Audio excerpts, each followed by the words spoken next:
as you know, the coronavirus has been wreaking havoc in the US, not only on the health systems, but also on the economy. There's just on Friday, it was reported that there was 3.3 million that just signed up for unemployment just in the previous week. So that's a staggering number. It's the highest since the Great Depression. So yeah, pretty significant fallout as a result of the coronavirus and all of these kind of stay home orders today.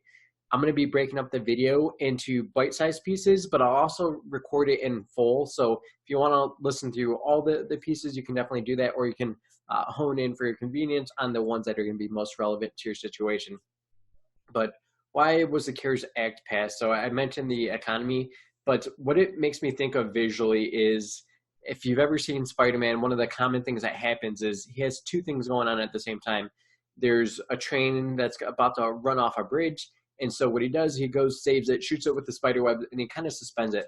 That's what the CARES Act is trying to do. So the government stepped in, and obviously it's not fixing everything immediately, but what it did do is it stopped the U.S. economy from just kind of free falling. And right now we're kind of being suspended with the CARES Act and some of these benefits that have been put forward. Obviously, there's still other things going on. So the Green Goblin's flying around. He's the one that caused that train. He kind of set that trap for Spider-Man to have to deal with. But the Green Goblin's still out there wreaking havoc. And basically that's the equivalent of what the coronavirus is. So that hasn't been solved.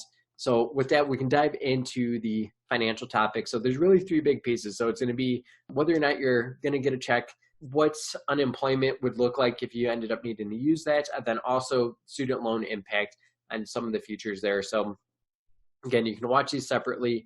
I do want to encourage you to make sure you're following or subscribing, whether it's on social media or my email newsletter, because these things are subject to change. Speaking of the student loan aspect, that has already changed a few times just in the last few weeks. And so you want to stay up to date on this, make sure that nothing's changed or tweaked as we move along. And then also there's could be the potential for new information to be coming out. So the next big thing, I think this one's the most important by far, is the unemployment on steroids. So hopefully not everyone listening to this video has to rely on this, but there's a good chance that some of you will, even greater chance that you're going to at least know people that are in this window where, yep, unemployment's a real thing that people are having to struggle with and deal with.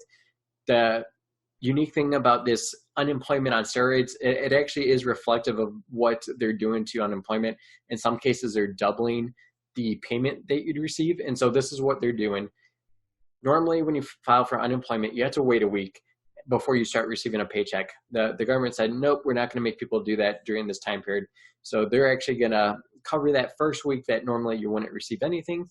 They'll cover that in full. Plus, you'll get $600 a week on top of what your normal unemployment would provide. Unemployment is a state benefit, and so every state varies a little bit. For example, the Colorado weekly maximum is $618. And so with that being the case, with the $600 on top of that, basically is how that breaks out. So it's going to help tremendously just because it is a big boost. You wouldn't have had the $600 and you would have that first full week with nothing. So that's great that this is going to help those people and individuals pretty quickly, then provide at least a reasonable amount of income. If it protects all of your income, then that's a huge relief.